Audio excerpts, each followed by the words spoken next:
Semoga yang subscribe diberikan rezeki melimpah dari jalan tak terduga. Dan yang like komen dimudahkan jalannya menuju surga di hari akhir nanti. Nabi Sulaiman alaihi salam adalah manusia terkaya sepanjang sejarah kehidupan manusia di muka bumi. Dalam beberapa kitab suci seperti Al-Quran, Alkitab, dan Injil, Nabi Sulaiman alaihi salam dijelaskan sebagai manusia terkaya yang pernah hidup di muka bumi. Tidak ada satupun manusia yang bisa mengalahkan total kekayaannya hingga hari kiamat tiba nanti.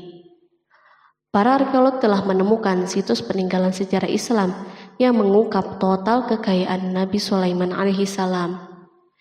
Eres bin Yosef, profesor sekaligus peneliti, ia menyatakan bahwa 3000 tahun yang lalu Nabi Sulaiman alaihi salam diperkirakan memiliki kekayaan senilai 2,2 triliun US dollar. Apabila dikonversikan dengan nilai mata uang hari ini, dan jika dirupiahkan, nilainya setara dengan 32.891.870 triliun rupiah. Nabi Sulaiman memiliki beberapa mukjizat, di antaranya adalah dapat berbicara dengan bahasa binatang. Beliau dapat memerintah mereka untuk melakukan sesuatu. Beliau juga dapat mengendalikan besar kecilnya tekanan angin dan dapat mengatur ke arah mana angin akan berhembus. Sehingga dengan itu, Nabi Sulaiman dapat memanfaatkan angin sebagai kendaraannya dan juga kendaraan tentaranya. Nabi Sulaiman juga bisa melunakkan besi dan membentuknya menjadi pakaian perang yang anti tusukan senjata tajam. Nabi Sulaiman juga memimpin para jin. Mereka tunduk dan patuh pada perintah Nabi Sulaiman. Tidak hanya itu, setan dan iblis laknatullah yang merupakan makhluk pembangkang dapat dibuat tunduk bertekuk lutut pada perintah-perintah Nabi Sulaiman. Nabi Sulaiman bisa melakukan teleportasi, yaitu berpindah dari suatu tempat ke tempat yang lain dalam waktu singkat. Peristiwa tersebut dibuktikan dengan pemindahan singgasana Ratu Balqis atas perintah Nabi Sulaiman. Nabi Sulaiman juga dikenal sebagai raja yang adil dan bijaksana. Nabi Sulaiman diberkahi kecerdasan yang luar biasa untuk menyatupadukan segenap kekuatan yang Allah berikan kepadanya. Ia mengelola dan membawa kerajaannya menjadi kekuatan raksasa yang tak terkalahkan di masanya dengan segenap kemampuan yang dimilikinya. Tentara Nabi Sulaiman adalah tentara terkuat di bumi tanpa ada yang menandinginya. Pertanyaan dasar yang muncul kali ini adalah dari mana sumber kekayaan dan kekuatan Nabi Sulaiman alaihi salam? Sebelum saya melanjutkan, mohon bantu channel ini untuk terus berkembang dengan cara subscribe dan nyalakan tanda loncengnya. Berikan komentar yang positif dan berikan like serta share video ini. Semoga semua itu menjadi nilai amal jariah karena telah membantu mensiarkan kisah-kisah Islam pada masyarakat Islam dan dunia. Bismillahirrahmanirrahim. Sungguh kami benar-benar telah menganugerahkan ilmu kepada Daud dan Sulaiman. Keduanya berkata, segala puji bagi Allah yang melebihkan kami dari kebanyakan hamba-hambanya yang mukmin. Sulaiman telah mewarisi Daud dan dia berkata, wahai manusia, kami telah diajari untuk memahami bahasa burung dan kami dianugerahi segala sesuatu. Sesungguhnya semua ini benar-benar karunia yang nyata. Quran Surat An-Naml ayat 15-16. Nabi Sulaiman mewarisi Nabi Daud dalam sisi kenabian dan kekuasaan, bukan mewarisi harta, karena para nabi tidak mewariskan harta. Sepeninggalan mereka, harta para nabi menjadi sedekah bagi orang-orang yang ada di sekitar mereka, yaitu orang-orang fakir dan orang-orang yang membutuhkan. Allah telah memilihnya sebagai nabi dari kalangan Bani Israel. Begitu juga Allah telah memberinya kekuasaan kerajaan sehingga ia menjadi pemimpin Bani Israel. Barangkali sesuatu yang paling penting yang diwarisi oleh Nabi Sulaiman dari Nabi Daud adalah tradisi militer. Kemajuan militer yang dahsyat telah berpindah kepada Nabi Sulaiman. Nabi Daud sebenarnya adalah seorang penggembala kambing yang sangat miskin, tapi seiring dengan perjalanan waktu, ia menjadi komandan pasukan yang tiada tanding. Perubahan keadaan ini adalah sebagai bentuk ilham dari Allah Subhanahu wa Ta'ala dan sebagai dukungan darinya. Daud mengetahui bahwa kekuatan yang hakiki yang mengatur alam semesta adalah kekuatan Allah Subhanahu wa Ta'ala. Kehadiran Nabi Daud mengubah keadaan pasukan Bani Israel, di mana mereka sebelumnya lari jika berhadapan dengan musuh, maka kini keberadaan mereka mulai diperhitungkan. Di masa hidupnya, Daud mengalami peperangan yang sangat banyak, namun Al-Quran tidak menceritakan secara terperinci akan hal tersebut. Dan kami kuatkan kerajaannya. Quran Surat Shad ayat 20. Ayat tersebut berarti bahwa Daud belum pernah terkalahkan dalam peperangan yang diikutinya. Di samping dukungan yang Allah Subhanahu wa Ta'ala berikan kepada Daud, juga pasukannya dan rakyatnya, di mana mereka adalah orang-orang yang bertauhid dan menyerahkan diri kepada Allah Subhanahu wa Ta'ala.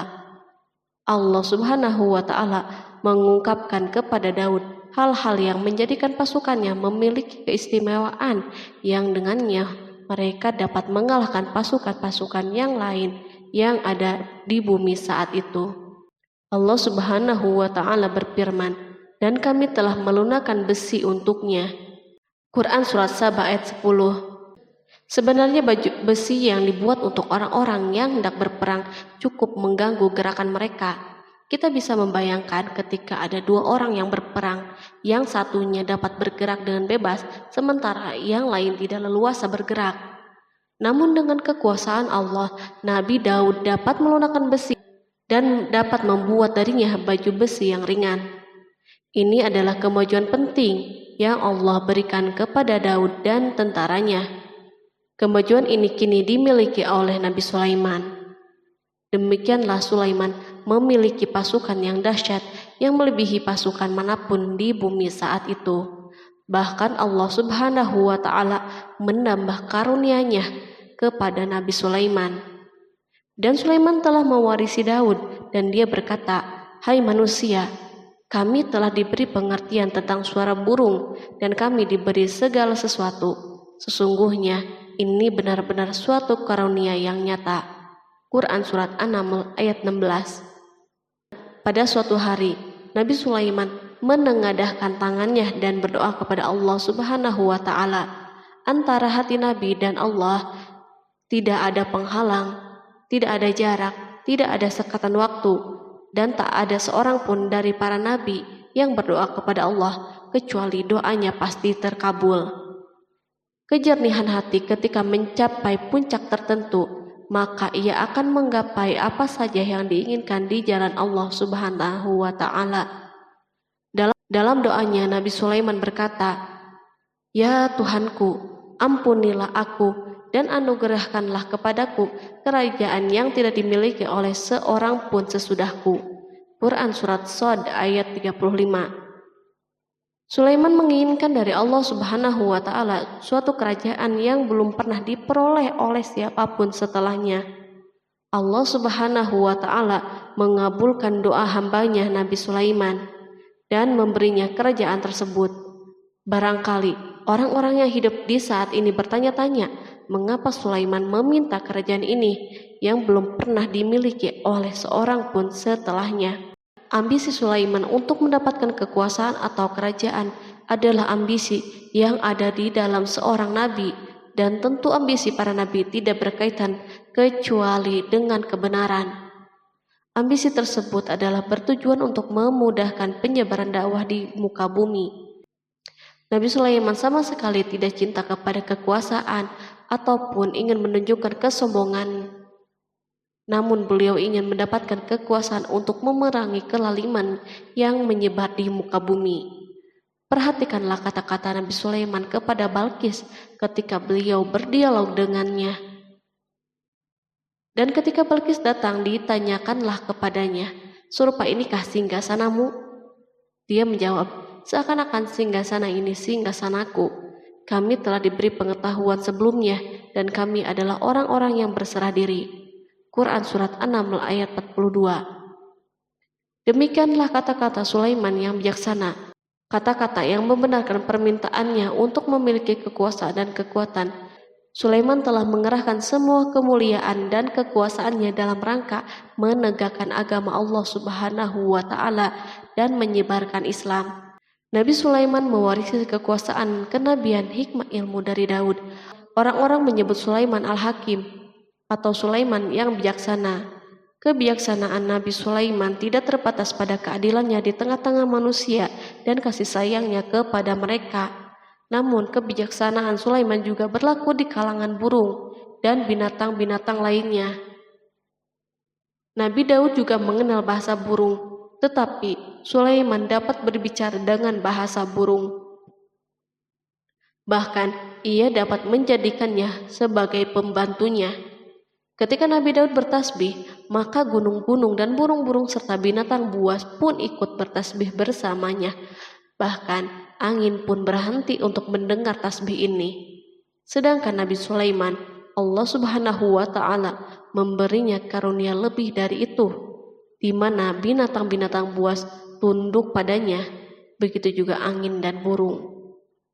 Allah Subhanahu wa Ta'ala berfirman, dan sesungguhnya kami telah memberi ilmu kepada Daud dan Sulaiman, dan keduanya mengucapkan, segala puji bagi Allah yang melebihkan kami dari kebanyakan hamba-hambanya yang beriman.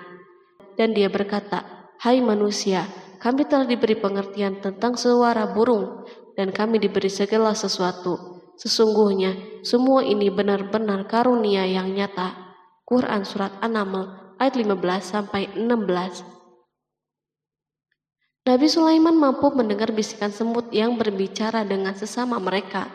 Bahkan ia mampu memerintahkan semut tersebut sehingga semut itu taat kepada perintahnya. Pasukan Nabi Sulaiman memiliki kekuatan yang sangat dahsyat di dunia. Belum pernah ada di dunia suatu pasukan yang memiliki kekuatan seperti ini. Kekuatan Nabi Sulaiman berasal dari beberapa kombinasi yang sangat mengagumkan, sehingga karenanya ia tidak dapat tertandingi. Kekuatan itu terdiri dari manusia, jin, dan burung. Kita mengetahui bahwa jin adalah makhluk Allah Subhanahu wa Ta'ala dan manusia tidak mampu untuk melihatnya atau menghadirkannya atau meminta pertolongannya. Sedangkan Sulaiman telah diberi Allah Subhanahu wa Ta'ala kemampuan untuk menundukkan jin. Bahkan ia mampu menjadikan mereka sebagai pekerja-pekerja kasar di kerajaannya saat itu, saat tidak ada peperangan. Ketika ada pasukan lain yang mencoba melawan pasukan ini, maka mustahil mereka akan merasakan kemenangan. Bahkan pasukan Sulaiman juga diperkuat oleh pasukan burung. Burung di pasukan Sulaiman memerankan tugas yang sangat penting, yaitu sebagai badan intelijen. Kita mengetahui bahwa peranan informasi saat peperangan sangatlah penting. Dari informasi tersebut, pasukan dapat mengetahui keadaan musuhnya. Demikianlah peranan burung pada pasukan Sulaiman. Ia terbang di tengah-tengah musuh, kemudian ia kembali kepada Sulaiman untuk menyampaikan berita tentang keadaan musuhnya. Di samping jin dan burung, Allah Subhanahu wa Ta'ala juga menundukkan angin untuk Sulaiman. Nabi Sulaiman dapat memerintahkan angin dan ia mampu menaiki angin bersama tentaranya. Pasukan Sulaiman juga terdiri dari pasukan udara pada saat di mana tak seorang pun memimpikan untuk terbang di udara. Barangkali mukjizat ini yang Allah Subhanahu wa Ta'ala berikan kepada Sulaiman menjadi sebab kejayaan militernya sehingga pasukannya tidak tertandingi. Allah Subhanahu wa Ta'ala berfirman, dan dihimpunkan kepada Sulaiman tentaranya dari jin, manusia, dan burung, lalu mereka diatur dengan tertib dalam barisan. Quran Surat An-Naml ayat 17. Kemudian kami tundukkan kepada angin yang berhembus dengan baik menurut kemana saja yang dikehendakinya. Dan kami tundukkan pula kepadanya setan-setan, semuanya ahli bangunan dan penyelam, dan setan yang lain yang terikat dalam belenggu. Inilah anugerah kami, maka berikanlah kepada orang lain atau tahanlah untuk dirimu sendiri dengan tiada pertanggungan jawab. dan sesungguhnya dia mempunyai kedudukan yang dekat pada sisi kami dan tempat kembali yang baik. Quran Surat Shad ayat 30-40. Di samping senjata udara yang Allah Subhanahu wa Ta'ala berikan kepada Sulaiman, Allah Subhanahu wa Ta'ala juga memberikan kemampuan yang tak seorang pun dari para nabi mendapatkannya, yaitu kemampuan untuk memerintah setan. Setan adalah salah satu bagian dari jin. Ia adalah kelompok yang celaka dari bangsa jin. Kelompok ini sebenarnya tidak mampu dikuasai oleh manusia. Bahkan jin soleh pun tidak dapat mengatur mereka. Adapun Sulaiman, Allah Subhanahu wa Ta'ala memberinya kekuasaan untuk menundukkan setan dan mempekerjakannya, bahkan mengikatnya dengan rantai serta menghukumnya jika menentang perintahnya. Setan membangun untuk Sulaiman istana dan patung-patung dan alat-alat perang. Bahkan setan-setan itu menyelam di dasar lautan untuk mengeluarkan permata dan yakut untuk Sulaiman. Jika ada di antara setan yang menentang perintahnya, maka Nabi Sulaiman mengikatnya dengan rantai. Ini semua menunjukkan kekayaan Sulaiman dan kekuasaannya, di mana ia mampu mengatur banyak makhluk di dunia. Tentu kemampuan itu atas izin Allah sebagai mukjizat darinya. Allah Subhanahu wa Ta'ala berfirman, dan sebagian dari jin ada yang bekerja di hadapannya di bawah kekuasaannya dengan izin Tuhannya, dan siapa yang menyimpang di antara mereka dari perintah kami, maka kami rasakan kepadanya azab neraka yang apinya menyala-nyala. Para jin itu membuat untuk Sulaiman apa yang dikehendakinya dari gedung-gedung yang tinggi, patung-patung, dan piring-piring yang besarnya seperti kolam dan periuk yang tetap berada di atas tungku. Quran Surat Saba ayat 12. Nabi Sulaiman yang bijaksana adalah penguasa yang tak tertandingi di muka bumi. Meskipun memperoleh nikmat yang khusus dan agung ini yang Allah Subhanahu wa Ta'ala berikan kepada Nabi Sulaiman, beliau tetap menunjukkan sebagai manusia yang paling banyak berzikir kepadanya dan manusia yang paling banyak bersyukur di zamannya. Allah Subhanahu wa Ta'ala berfirman tentang Sulaiman, Sulaiman sebaik-baik hamba, sesungguhnya dia amat taat kepada Tuhannya. Quran Surat Shad ayat 30. Nabi Sulaiman selalu mendirikan sholat, puasa, tasbih, dan mengungkapkan rasa cinta yang dalam. Hamba yang kembali adalah hamba yang menuju Allah Subhanahu wa Ta'ala. Waktu sholat bagi Sulaiman adalah waktu yang sangat penting, sehingga ketika datang waktu itu, maka beliau tidak bisa disibukkan dengan hal yang lain. Sulaiman mengetahui penyakit kuda dan ia mampu berbicara dengan bahasa kuda. Bahkan kuda itu pun mentaati perintah Nabi Sulaiman. Allah Subhanahu wa Ta'ala juga memberikan kenikmatan lain atas Sulaiman. Allah Subhanahu wa Ta'ala berfirman, dan kami alirkan cairan tembaga baginya. Quran Surat Saba ayat 12. Al-Kihtir adalah tembaga yang dicairkan. Sebagaimana Allah Subhanahu wa Ta'ala memberikan nikmat atas ayahnya Daud di mana ia mampu melunakkan besi, dan Allah Subhanahu wa Ta'ala mengajarinya bagaimana cara mencairkannya, maka Sulaiman pun memanfaatkan tembaga yang cair untuk peperangan dan di saat perdamaian. Pada saat peperangan, beliau mencampur tembaga dengan besi dan membuat darinya perunggu. Mereka menggunakan senjata-senjata perunggu dalam peperangan seperti pedang, baju besi, dan pisau. Senjata-senjata ini adalah senjata yang paling kuat di saat itu. Sedangkan di saat perdamaian, tembaga digunakan untuk membuat bangunan, patung, dan sebagainya. Meskipun Nabi Sulaiman mendapatkan nikmat yang besar dan karunia yang khusus, Allah Subhanahu wa Ta'ala mengujinya dengan suatu ujian yang akan selalu datang pada seorang hamba. Ketika hamba itu mendapatkan kedudukan yang besar, maka ujiannya pun menjadi besar. Allah Subhanahu wa Ta'ala menguji Sulaiman dengan penyakit. Allah Subhanahu wa Ta'ala berfirman, dan sesungguhnya kami telah menguji Sulaiman dan kami jadikan dia tergeletak di atas kursinya sebagai tubuh yang lemah karena sakit. Kemudian ia bertaubat. Ia berkata, Ya Tuhanku, ampunilah aku, anugerahkanlah kerajaan yang tidak dimiliki oleh seorang pun sesudahku. Sesungguhnya Engkaulah yang Maha Pemberi. Kemudian kami tundukkan kepadanya angin yang berhembus dengan baik menurut kemana saja yang ia kehendaki. Dan kami tundukkan pula kepadanya setan-setan, semuanya ahli bangunan dan penyelam. Quran Surat Shod ayat 34-37. Sulaiman diuji dengan penyakit yang sangat keras, di mana Toran saat itu tidak mampu mengatasinya. Sakitnya Sulaiman sangat keras, sehingga para dokter dari kalangan manusia dan jin tidak mampu menghilangkan penyakitnya. Lalu burung-burung menghadirkan rumput-rumput yang dianggapnya sebagai obat, tetapi Sulaiman pun belum juga sembuh.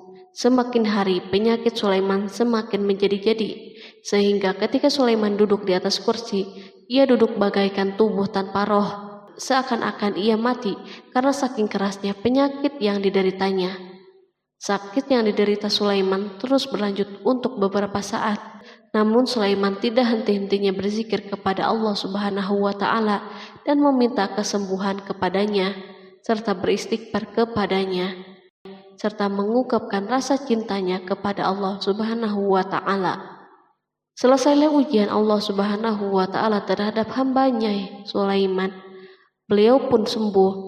Kini Sulaiman merasakan kembali kesehatannya setelah mengetahui segala kejayaannya dan segala kekuasaannya serta segala kebesarannya tidak lagi mampu menghilangkan penyakit yang dideritanya, kecuali jika Allah Subhanahu wa Ta'ala menghendakinya. Dan sesungguhnya kami telah menguji Sulaiman dan kami jadikan dia tergeletak di atas kursinya sebagai tubuh yang lemah karena sakit. Quran Surat Shod ayat 34. Kata jasad dalam bahasa Arab diungkapkan atas sesuatu yang kehilangan kehidupan atau kesehatan.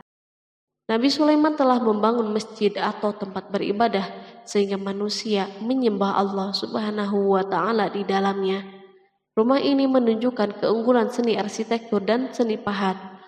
Orang-orang yang membangun rumah ini berjumlah puluhan ribu orang. Tentu setiap kelompok dari mereka memiliki pekerjaan masing-masing. Di antara mereka ada yang mencairkan tambang, ada yang menjadi tukang pahat, ada yang membelah batu, ada yang memotong-motong kayu, ada yang mendatangkan rumput-rumput dari Libanon, dan ada yang melelehkan emas dan menjadikannya lempengan-lempengan yang mengkilat untuk menutupi kayu dan menutupi dinding.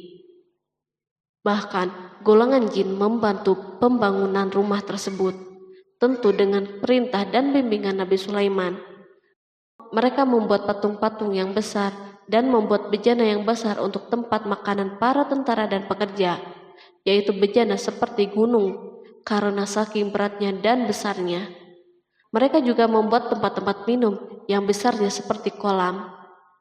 Sulaiman mengawasi para pekerjanya dan juga mengurusi masyarakatnya, di mana beliau mengenali problem mereka dan berusaha memecahkannya. Beliau juga mengawasi pasukannya dari kalangan binatang dan burung. Beliau mengetahui apakah ada satu dari mereka yang tidak hadir, kemana ia pergi, serta mengapa ia pergi. Nabi Sulaiman bukan hanya mengetahui problem tentaranya dari kalangan manusia dan tentaranya dari kalangan burung, namun ia juga menunjukkan kasih sayangnya terhadap semut, di mana beliau mendengar bisikannya dan tidak suka untuk menginjaknya. Pada suatu hari, ia berjalan di depan tentaranya dan tiba-tiba ia mendengar suara semut yang berkata kepada teman-temannya dari kalangan semut. Hingga apabila mereka sampai di lembah semut, berkatalah seekor semut, "Masuklah ke dalam sarang-sarangmu agar kamu tidak terinjak oleh Sulaiman dan tentaranya." Sedangkan mereka tidak menyadari. Maka dia tersenyum karena mendengar perkataan semut itu, dan ia berdoa, "Ya Tuhanku, berilah aku ilham untuk tetap mensyukuri nikmat-Mu yang telah Engkau anugerahkan kepadaku dan kepada kedua orang ibu dan bapakku, dan untuk mengerjakan amal soleh yang Engkau ridhoi, dan masukkanlah aku dengan rahmat-Mu ke dalam golongan hamba-hamba-Mu yang soleh." Quran Surat An-Naml ayat 18-19. Sulaiman mendengarkan pembicaraan semut itu, lalu beliau tersenyum karena mendengar pembicaraannya. Apa yang dibayangkan oleh semut kecil itu? Meskipun Sulaiman mendapatkan kekuasaan dan memiliki tentara yang besar, namun beliau menunjukkan kasih sayang terhadap semut. Beliau mendengar bisikannya dan melihat semut yang ada di depannya. Oleh karena itu, tidak mungkin baginya untuk menginjaknya.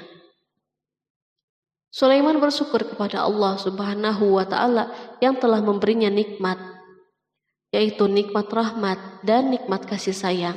Di samping itu, Sulaiman orang yang paling kaya di dunia, di mana istananya terbuat dari kayu-kayu gaharu yang memiliki bau yang harum, dan istananya terbuat dari emas dan terkadang dari kristal.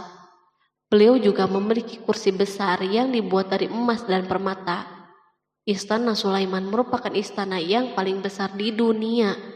Sulaiman menggunakan pakaian dari emas dan permata.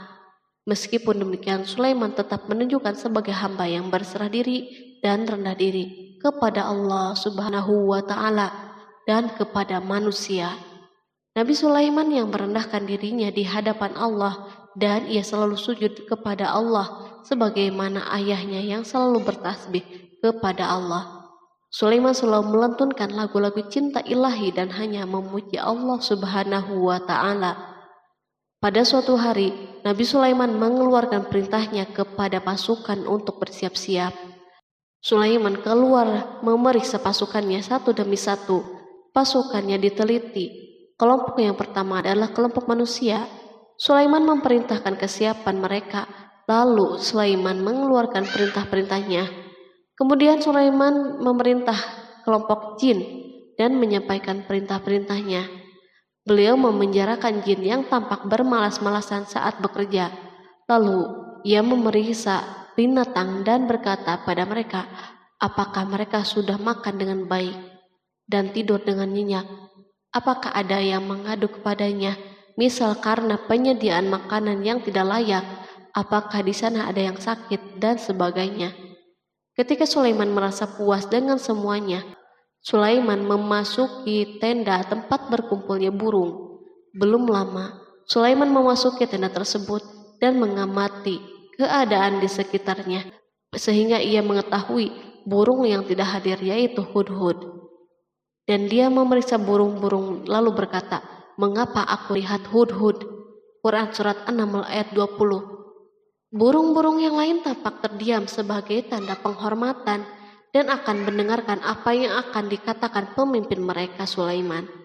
Beliau mengarahkan pandangannya kepada semua burung dan tidak menemukan hudhud di antara mereka.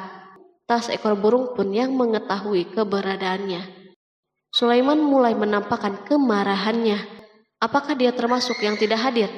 Quran Surat An-Naml ayat 20. Tiba-tiba seekor burung kecil memberanikan diri untuk berkata kepada Sulaiman, wahai Nabi yang mulia, seharusnya hudhud ada bersamaku kemarin untuk melaksanakan tugas penyelidikan. Ia adalah pemimpin misi itu, namun hudhud belum datang. Oleh karena itu, aku tidak pergi bersamanya. Burung itu tampak gemetar ketakutan. Sulaiman mengetahui bahwa hudhud tidak hadir dan tak seorang pun mengetahui kepergiannya. Hudhud pergi tanpa terlebih dahulu meminta izin kepada Sulaiman dan tidak memberitahu di mana keberadaannya. Dalam keadaan marah, Sulaiman berkata, sesungguhnya aku benar-benar akan mengazabnya dengan azab yang keras atau benar-benar menyembelihnya, kecuali ia benar-benar datang kepadaku dengan alasan yang jelas. Quran Surat An-Naml ayat 21. Kawanan burung mengetahui bahwa Sulaiman sedang marah dan telah menetapkan untuk menyembelihnya atau justru memaafkannya dengan syarat ia datang dengan membawa alasan yang dapat menyelamatkannya. Atau dengan kata lain, hudhud dapat memastikan bahwa ia melaksanakan tugas yang penting. Sulaiman menunjukkan kemarahan yang besar sehingga siapapun akan merasa takut ketika melihat Sulaiman marah.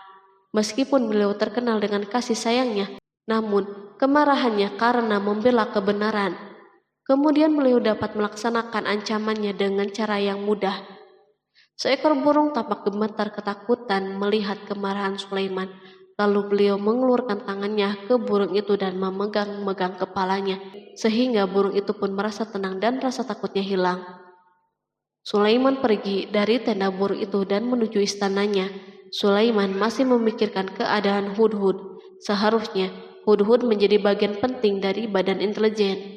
Apakah ia pergi untuk menyingkap sesuatu, atau apakah ia pergi hanya untuk bermain-main?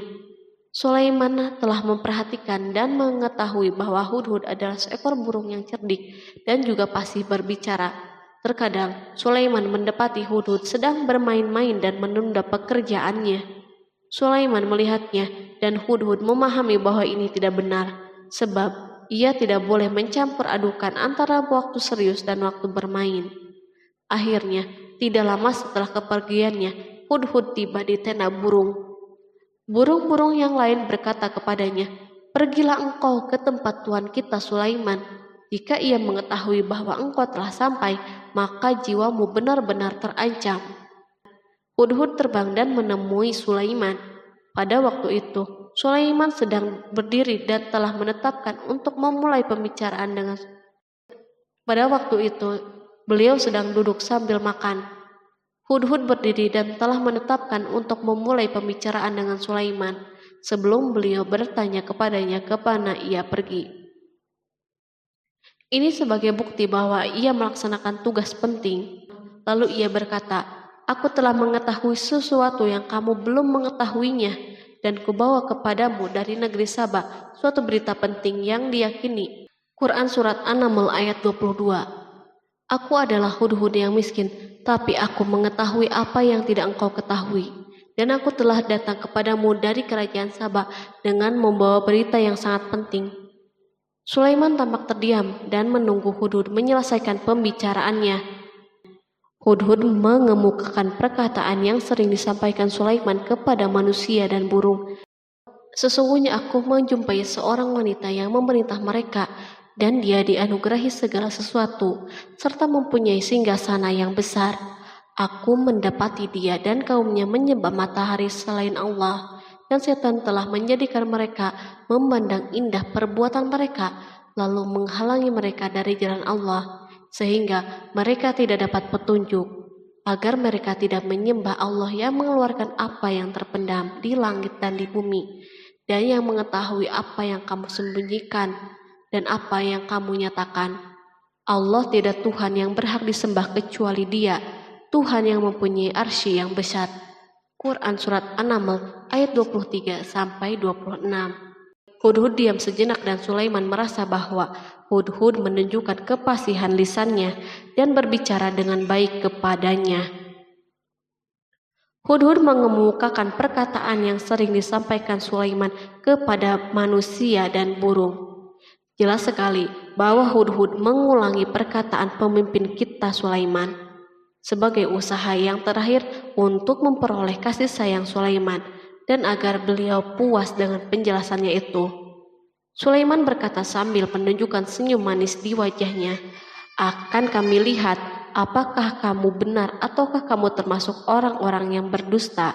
Quran Surat An-Naml ayat 27. Hudhud ingin mengatakan, "Aku tidak bohong, wahai Nabi yang mulia." Namun, diamnya Sulaiman membuatnya takut, sehingga ia pun terdiam. Sulaiman terdiam karena berpikir, lalu memutuskan sesuatu. Setelah itu, beliau mengangkat kepalanya dan meminta secari kertas dan pena.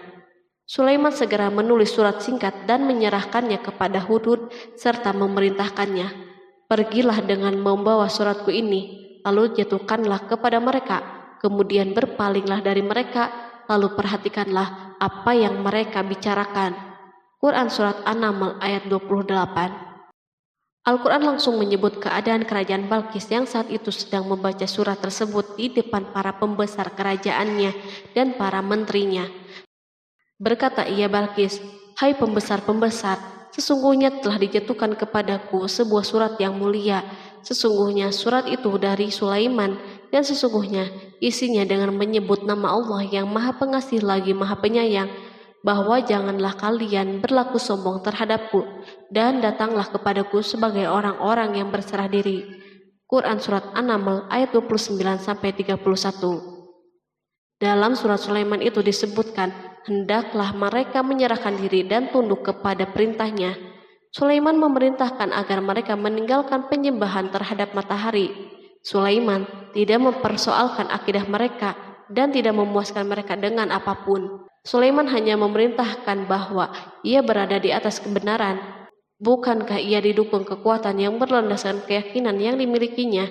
Sulaiman hanya memerintahkan mereka agar tunduk dan patuh kepadanya. Ratu Saba menyampaikan surat tersebut di tengah-tengah kaumnya. Berkata dia, Balkis, "Hai putra para pembesar, berilah aku pertimbangan dalam urusanku ini. Aku tidak pernah memutuskan sesuatu persoalan sebelum kamu berada di majelisku." Quran Surat An-Naml ayat 32. Sementara itu, reaksi para pembesar istana adalah menentang surat tersebut. Isi surat itu membangkitkan kecongkakan kaum Saba, di mana mereka merasa lebih kuat.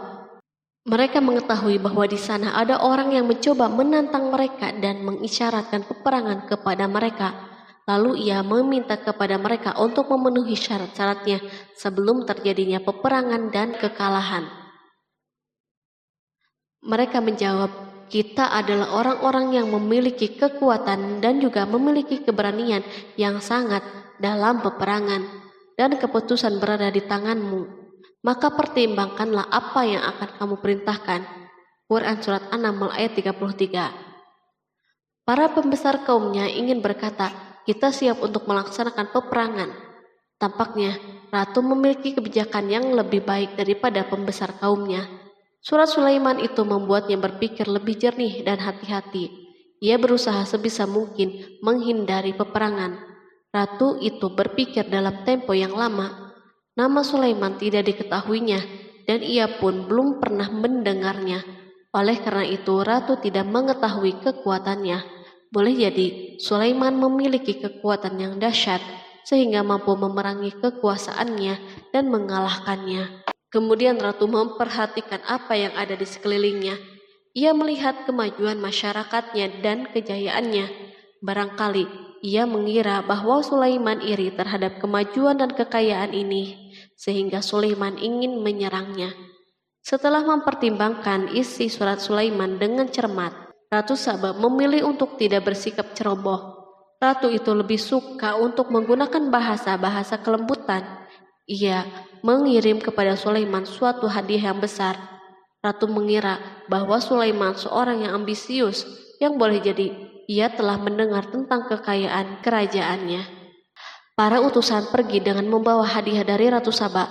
Ratu berharap agar mereka dapat memasuki kerajaan Sulaiman dan akan mengetahui kondisi kerajaannya. Saat mereka pulang, Ratu ingin mendengar secara langsung dari mereka tentang keadaan kaum Sulaiman dan pasukannya. Setelah mendapatkan informasi yang cukup, maka Ratu dapat membuat suatu keputusan yang tepat. Ratu menyembunyikan apa yang terlintas dalam dirinya, lalu ia berbicara kepada pembesar istananya bahwa ia dapat menyingkap niat jahat Raja Sulaiman melalui cara mengirimkan hadiah kepadanya. Ratu lebih memilih cara tersebut dan menunggu reaksi Sulaiman. Ratu berhasil memuaskan para pembesar istananya dan untuk sementara menghilangkan ide untuk berperang. Karena para raja jika menyerang suatu desa, maka pemimpin desa tersebut adalah orang yang paling banyak mendapatkan kehinaan dan cercaan. Akhirnya para pembesar kaumnya merasa puas dengan pikirannya itu. Allah Subhanahu wa Ta'ala berfirman, Dia berkata, "Sesungguhnya raja-raja apabila memasuki suatu negeri, niscaya mereka membinasakannya dan menjadikan penduduknya yang mulia menjadi hina, dan demikian pula lah yang akan mereka perbuat. Dan sesungguhnya aku akan mengirim utusan kepada mereka dengan membawa hadiah, dan aku akan menunggu apa yang akan dibawa kembali oleh utusan-utusan itu." Quran Surat An-Naml ayat 34-35. Kemudian sampailah hadiah Ratu Balkis kepada Nabi Sulaiman. Para badan intelijennya memberitahunya bahwa para utusan Balkis datang dengan membawa hadiah. Sulaiman langsung mengetahui bahwa ratu itu sengaja mengirim orang-orangnya untuk mengetahui atau mendapatkan informasi tentang kekuatannya. Lalu setelah itu, ia mengambil keputusan atau sikapnya kepada Sulaiman. Sulaiman segera memanggil semua pasukannya untuk berkumpul. Utusan Balkis segera memasuki istana Sulaiman yang dipenuhi dengan pasukan besar yang bersenjata. Tiba-tiba, utusan Balkis tampak tercengang ketika melihat kekayaan mereka dan harta mereka yang tidak ada apa-apanya dibandingkan dengan kerajaan Sulaiman. Hadiah mereka tampak tidak berarti. Emas yang mereka bawa tampak tidak berarti saat mereka memasuki istana Sulaiman yang terbuat dari kayu-kayu pohon gaharu yang mengeluarkan bau yang harum serta dihiasi dengan emas. Para utusan Balkis berdiri bersama Sulaiman dan menyaksikan bagaimana Sulaiman mengendalikan pasukannya. Kemudian mereka mulai berpikir tentang kekuatan dan kualitas pasukan Sulaiman. Betapa kagetnya mereka ketika melihat di tengah-tengah pasukan itu terdapat singa, burung, dan tentara dari kalangan manusia yang mampu terbang. Mereka pun sadar bahwa mereka dihadapkan pada pasukan yang tiada taranya. Selesailah demonstrasi pasukan Sulaiman. Kemudian para utusan itu dipersilahkan maju ke tempat hidangan makanan. Para utusan itu sangat terkejut ketika melihat berbagai macam makanan dari penjuru bumi ada di depannya. Dan di antara makanan itu pun terdapat makanan yang biasa ditemukan di negeri mereka. Tetapi mereka melihat bahwa makanan itu memiliki rasa yang istimewa. Selain itu, piring-piring yang ada di depan mereka dan dijadikan tempat makanan terbuat dari emas dan mereka dilayani oleh laki-laki yang berhias dengan emas. Ratu mereka pun tidak mengenakan hiasan itu. Di meja makan terdapat burung, ikan laut, dan berbagai macam daging yang mereka tidak mampu lagi membedakannya. Sulaiman tidak makan bersama mereka, tetapi beliau makan dengan menggunakan piring yang terbuat dari kayu. Beliau memakan roti yang kering yang dicampur dengan minyak. Inilah makanan yang dipilihnya. Sulaiman makan bersama mereka dalam keadaan diam. Mereka merasa bahwa kehadiran Sulaiman menciptakan suatu kewibawaan yang luar biasa. Selesailah jamuan makanan itu. Lalu dengan sangat malu mereka menyerahkan hadiah Ratu Balkis kepada Sulaiman. Hadiah itu berupa emas, yang bagi mereka hadiah itu sangat bernilai. Tetapi di sini hadiah ini tampak kecil di hadapan kekayaan yang sangat mengagumkan. Sulaiman memperhatikan hadiah ratu itu dan berkata, maka tatkala utusan itu sampai kepada Sulaiman, Sulaiman berkata, apakah patut kamu menolong aku dengan harta? Maka apa yang diberikan Allah kepadaku lebih baik daripada apa yang diberikannya kepadamu. Tetapi kamu merasa bangga dengan hadiahmu. Quran Surat An-Naml ayat 36. Raja Sulaiman menyingkap dengan kata-katanya yang singkat itu penolakannya terhadap hadiah mereka. Ia memberitahu utusan itu bahwa ia tidak menerima hadiah tersebut. Ia tidak merasa puas dengan hadiah itu. Yang membuatnya puas hanya, janganlah kalian berlaku sombong terhadapku dan datanglah kepadaku sebagai orang-orang yang berserah diri. Lalu Sulaiman kembali berkata dengan pelan, kembalilah kepada mereka. Sesungguhnya kami akan mendatangi mereka dengan bala tentara yang mereka tidak kuasa melawannya. Dan pasti kami akan mengusir mereka dari negeri itu Saba dengan terhina dan mereka menjadi tawanan-tawanan yang hina. Quran Surat An-Naml ayat 37. Sulaiman meninggalkan para utusan ratu itu setelah terlebih dahulu mengancam mereka. Para utusan itu mengharap agar Sulaiman mau menunggu kunjungan dari Ratu Balkis yang akan membawa misi perdamaian. Akhirnya sampailah para utusan Balkis ke negeri Saba. Mereka segera menuju istana ratu. Mereka memberitahu bahwa negeri mereka ada di ujung tanduk. Mereka menceritakan kepada ratu kekuatan Sulaiman dan tidak mungkin bagi mereka mampu melawannya. Mereka meyakinkan Balkis bahwa ia harus mengunjunginya dan melihat sendiri. Kemudian ratu menyiapkan dirinya untuk pergi menuju kerajaan Sulaiman. Sulaiman duduk di kursi kerajaan di tengah-tengah para pembesarnya dan para menterinya, serta para komandan pasukan. Sulaiman mengetahui bahwa Balkis menuju tempatnya. Balkis dikelilingi rasa takut.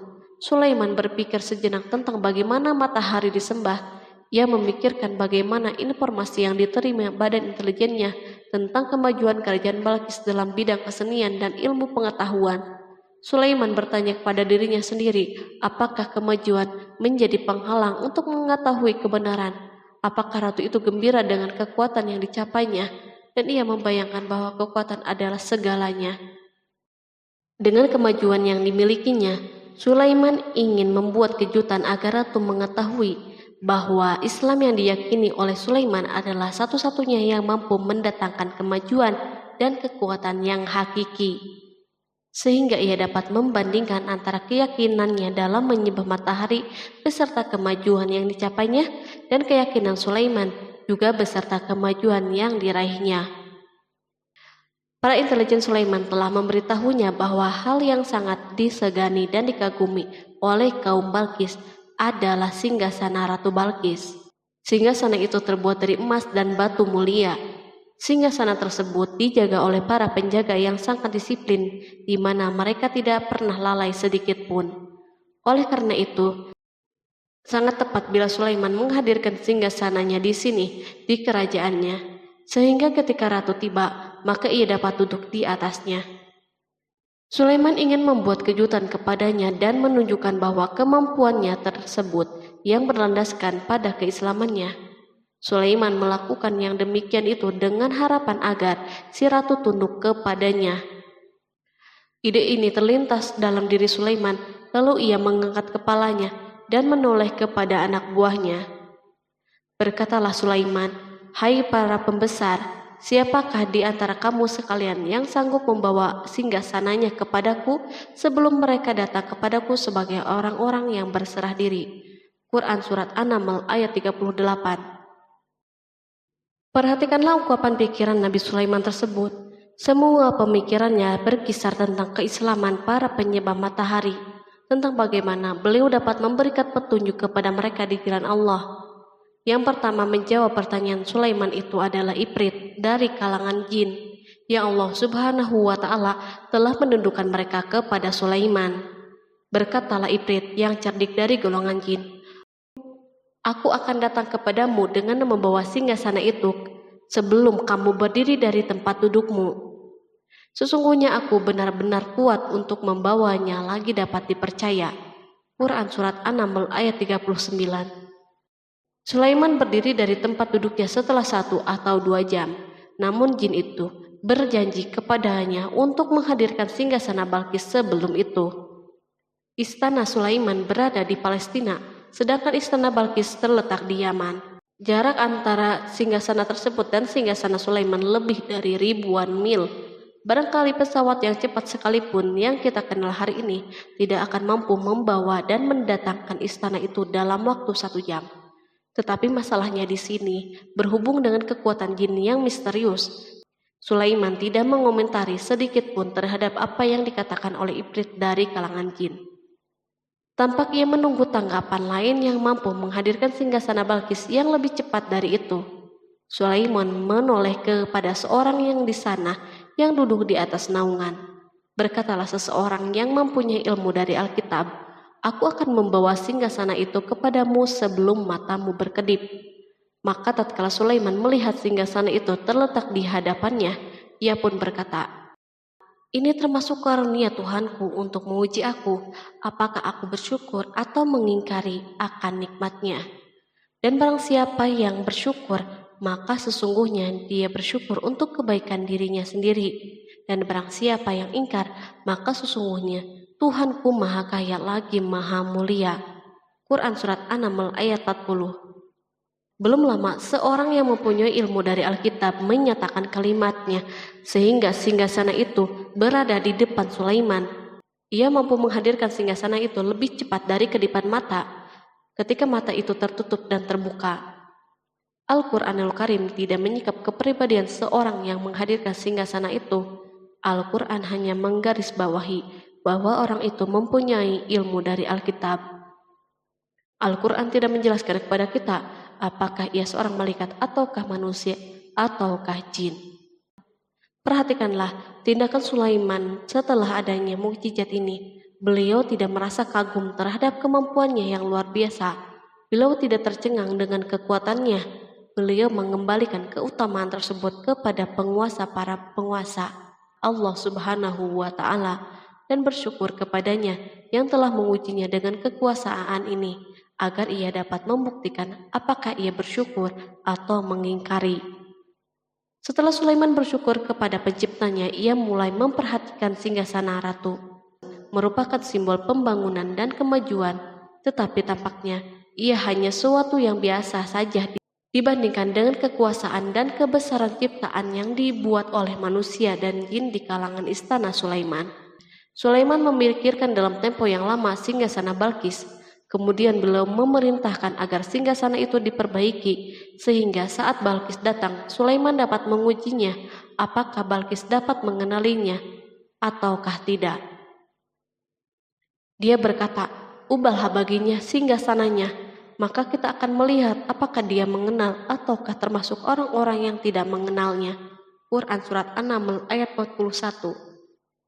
Sulaiman memerintahkan agar dibangun istana yang akan digunakan untuk menyambut Balkis.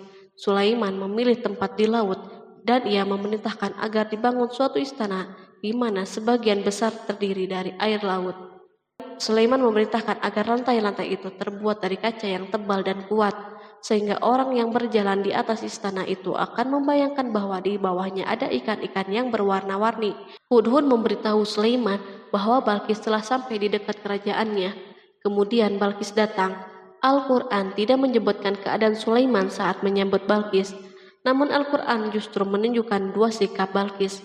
Pertama, bagaimana sikap Balkis ketika pertama kali melihat singgasananya yang datang mendahuluinya, padahal ia telah meninggalkan pengawalnya untuk tetap setia menjaga singgasana itu.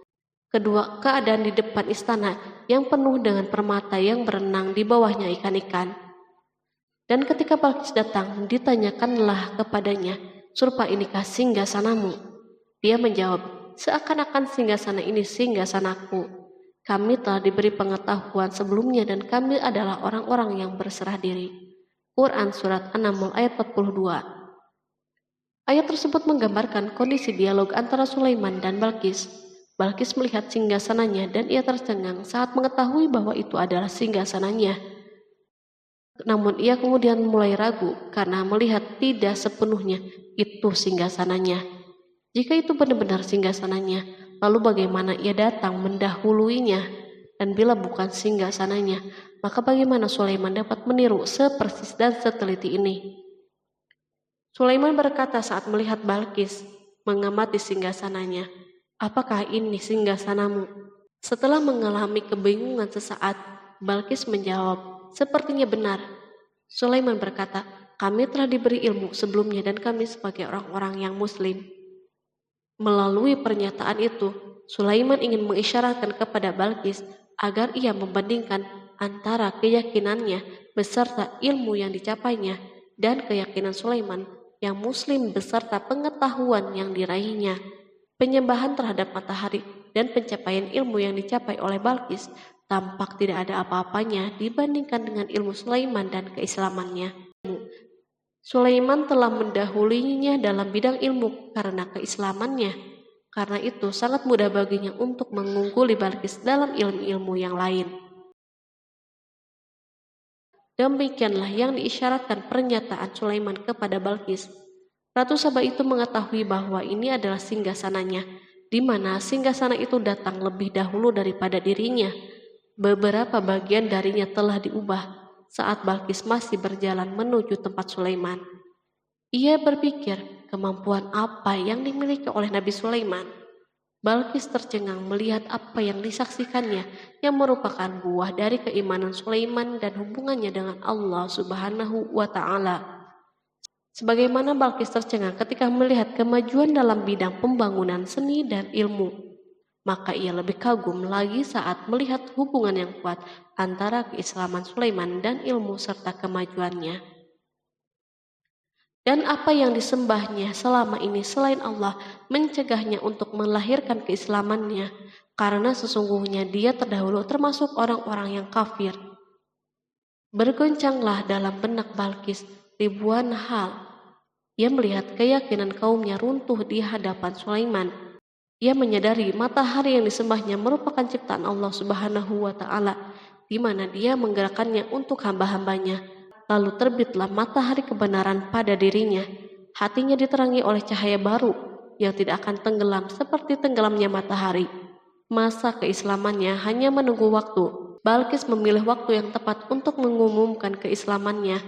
Allah Subhanahu wa Ta'ala berfirman, dikatakan kepadanya, "Masuklah ke dalam istana." Maka tatkala dia melihat lantai istana itu, dikiranya kolam air yang besar dan disikapnya kedua betisnya. Berkatalah Sulaiman, Sesungguhnya ia adalah istana yang licin yang terbuat dari kaca. Berkatalah Balqis, "Ya Tuhanku, sesungguhnya aku telah berbuat zalim terhadap diriku, dan aku berserah diri bersama Sulaiman kepada Allah, Tuhan semesta alam." Quran Surat 6 ayat 44. Dikatakan kepada Balqis, masuklah ke dalam istana. Ketika ia masuk, maka ia tidak menyaksikan adanya kaca, tetapi ia melihat air, sehingga ia mengira akan bersinggungan dengan air laut. Lalu ia menyingkap sedikit bajunya agar bajunya tidak basah. Sulaiman mengingatkannya tanpa melihat agar tidak khawatir terhadap pakaiannya, karena pakaiannya tidak akan basah sebab di sana tidak ada air. Ia sekedar kaca yang halus yang saking halusnya hingga tidak tampak. Pada kesempatan itulah Balqis mengumumkan keislamannya. Ia mengakui kelaliman dirinya dan ia menyatakan penyerahan diri kepada Sulaiman dan kepada Allah Subhanahu wa Ta'ala. Lalu kaumnya pun mengikutinya dan mereka memeluk Islam. Balqis menyadari ia berhadapan dengan penguasa yang terbesar di bumi dan salah satu nabi yang mulia.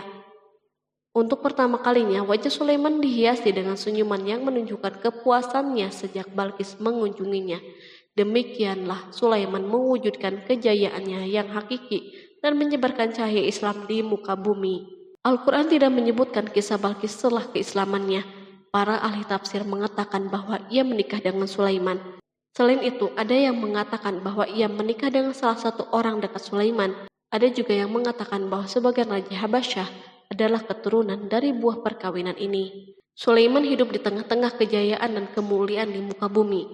Kemudian Allah Subhanahu wa Ta'ala menetapkan kematian baginya. Sebagaimana kehidupan Sulaiman yang berada di puncak kemuliaan dan kejayaan yang penuh dengan keajaiban yang luar biasa, maka kematiannya pun merupakan tanda-tanda kebesaran Allah Subhanahu wa Ta'ala yang penuh dengan keajaiban. Demikianlah bahwa kematiannya sesuai dengan kehidupannya, sesuai dengan kejayaannya. Allah Subhanahu wa Ta'ala berfirman tentang kematian Sulaiman. Maka tatkala kami telah menetapkan kematian Sulaiman, tidak ada yang menunjukkan kepada mereka kematiannya itu kecuali rayap yang memakan tongkatnya. Maka tatkala ia telah tersungkur, tahulah jin bahwa kalau sekiranya mereka mengetahui yang gaib, tentulah mereka tidak akan tetap dalam siksa yang menghinakan. Quran Surat Saba ayat 14. Kemampuan Nabi Sulaiman untuk menundukkan jin dan mempekerjakan mereka serta hubungan mereka dengannya, semua ini menimbulkan fitnah di tengah-tengah manusia dalam hal tertentu. Dan kematian Sulaiman merupakan batasan atau jawaban terhadap fitnah ini. Kami tidak mengetahui siapa yang mengklaim bahwa jin mengetahui hal yang gaib. Kami tidak mengetahui siapa yang bertanggung jawab terhadap tersebarnya isu yang keliru ini. Yang kita ketahui adalah bahwa hal tersebut tersebar dan mempengaruhi sebagian manusia dan jin. Barangkali manusia berkata kepada diri mereka, selama jin melakukan perbuatan yang luar biasa ini, maka apa gerangan yang menjadikan mereka tidak mengetahui hal-hal yang gaib itu? Manusia lupa bahwa kunci kegaiban berada di tangan Allah Subhanahu wa Ta'ala. Masalah ilmu gaib tidak akan mampu dikuasai oleh jin, manusia, ataupun para nabi dan semua makhluk. Hanya Dia yang mengetahuinya. Allah Subhanahu wa Ta'ala merencanakan bahwa kematian Sulaiman pun bertujuan untuk menghancurkan pemikiran ini, yaitu pemikiran bahwa jin mengetahui hal yang gaib. Jin bekerja untuk Nabi Sulaiman selama beliau hidup, dan tatkala beliau meninggal, maka tugas mereka menjadi bebas. Nabi Sulaiman meninggal tanpa diketahui oleh jin, sehingga mereka tetap bekerja untuknya. Mereka tetap kepada Sulaiman. Seandainya mereka mengetahui hal yang gaib, niscaya mereka tidak akan meneruskan pekerjaan mereka. Pada suatu hari Sulaiman memasuki mihrabnya untuk itikaf, ibadah dan sholat. Tak seorang pun berani mengganggu khalwat di mihrabnya. Mihrab Sulaiman terletak di puncak gunung dan dindingnya terbuat dari permata. Pada suatu hari, Sulaiman duduk bersandar pada tongkatnya dan ia tampak tenggelam dalam tafakur. Beliau berzikir kepada Allah hingga rasa kantuk menguasainya. Lalu setelah itu malaikat maut menemuinya di mihrabnya. Sulaiman pun meninggal. Beliau bersandar kepada tongkatnya. Jin melihatnya dan mengira bahwa beliau sedang sholat. sehingga mereka pun tetap melanjutkan pekerjaannya. Berlalulah hari yang panjang, kemudian datanglah rayap, yaitu semut kecil yang memakan kayu. Hewan itu pun mulai memakan tongkat Sulaiman. Rayap-rayap itu tampak lapar. Sebagian dari tongkat Sulaiman dimakan beberapa hari oleh rayap itu. Ketika yang dimakannya semakin bertambah, maka tongkat itu pun menjadi rusak dan jatuh dari tangan Sulaiman. Tubuh mulia itu kehilangan keseimbangan dan terhempas di bumi. Tatkala tubuh suci itu tersungkur, maka manusia segera menuju ke sana. Mereka menyadari dan mengetahui bahwa Nabi Sulaiman telah meninggal dalam waktu yang sangat lama. Jin menyadari bahwa mereka tidak mengetahui hal-hal yang gaib, dan manusia pun mengetahui hakikat ini. Seandainya jin mengetahui hal yang gaib, niscaya tidak akan meneruskan siksa yang hina. Mereka tidak akan bekerja. Demikianlah Nabi Sulaiman meninggal dalam keadaan duduk dan sholat di mihrabnya. Lalu berita itu tersebar bagaikan api di bumi. Manusia, burung dan binatang buas mengantarkan jenazah Nabi Sulaiman. Sekawanan burung tampak sedih dan menangis. Semua makhluk bersedih. Akhirnya, tak seorang pun mengetahui bahasa burung di bumi. Meninggallah seorang yang memahami pembicaraan burung. Burung-burung itu berkata, "Betapa beratnya kehidupan di tengah-tengah orang yang tidak mengetahui pembicaraan kita." Terdapat sejumlah versi perihal riwayat tentang kisah wafat Nabi Sulaiman alaihi salam. Salah satunya hadis yang diriwayatkan oleh Al-Hafiz Ibnu Asakir dalam tafsir Ibnu Katsir. Hadis ini disebut mendekati kebenaran kisah wafatnya Nabi Sulaiman. Seperti yang dikutip dari buku Kisah Para Nabi oleh Imam Ibnu Katsir. Menurutnya, Nabi Sulaiman alaihissalam meninggal dalam keadaan berdiri. Berdirinya beliau ini adalah sedang melakukan sholat dan bersandar pada tongkatnya. Diketahui Nabi Sulaiman dikenal terbiasa menyendiri di dalam Masjid Baitul Maqdis. Durasinya bahkan dalam kurun waktu yang tidak biasa, yakni bisa hingga 1 atau 2 bulan, hingga 1 atau 2 tahun. Untuk sajian makanan dan minumannya selalu dibawakan oleh para setan yang masih tergabung dalam salah satu jenis jin.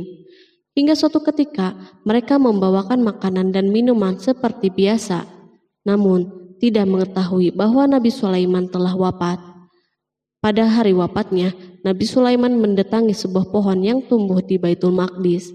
Atas izin Allah, Nabi Sulaiman pun berbincang dengan pohon tersebut dan menanyakan nama serta fungsi dari dirinya. Pohon ini bernama Kharubah. Nabi Sulaiman pun bertanya padanya, "Apakah kegunaanmu?" Pohon Kharubah ini pun menjawab, "Aku tumbuh untuk meruntuhkan masjid ini." Lalu Nabi Sulaiman pun berkata, "Allah tidak mungkin meruntuhkan masjid ini selama aku masih hidup. Itu artinya kamu tumbuh untuk mengabarkan kematianku." Lalu Nabi Sulaiman pun mencabut pohon tersebut dan menanamnya di dinding miliknya. Setelah itu, Nabi Sulaiman masuk ke dalam mihrab dan melakukan sholat dengan bersandar pada tongkatnya. Sejumlah sumber juga mengatakan tongkat tersebut berasal dari pohon Kharubah yang sempat dicabutnya sebelumnya. Kemudian Nabi Sulaiman pun menemui ajalnya hingga tidak diketahui oleh setan yang bekerja untuknya sekalipun. Kisah ini diceritakan dalam firman Allah melalui surat Saba ayat 14. Kalangan jin dan setan pun mulai mengetahui kabar kematian Nabi Sulaiman setelah rayap memakan tongkat sebagai penopangnya hingga rapuh. Nabi Sulaiman meninggal berdiri dan bersandar pada tongkatnya. Matanya dalam keadaan terbuka dan fisiknya tidak berubah bentuk. Bahkan tidak ada bau yang muncul dari jenazah tersebut. Ternyata peristiwa wafat ini merupakan jawaban dari doa Nabi Sulaiman alaihissalam sendiri. Ia pernah memohon pada Allah Subhanahu wa Ta'ala agar kematiannya dapat dijadikan pembelajaran bagi umat manusia, bahwa para jin sekalipun tidak mengetahui hal yang gaib. Bahkan mereka pun tidak mengetahui kapan mereka akan menemui ajal dan mendapatkan rezeki. Untuk itu, kisah Nabi Sulaiman yang meninggal dalam keadaan berdiri ini diharapkan menjadi pesan agar manusia tidak menjadikan setan, iblis, atau bangsa jin sebagai tempat menyembah atau teman mereka. Wallahu a'lam bishawab.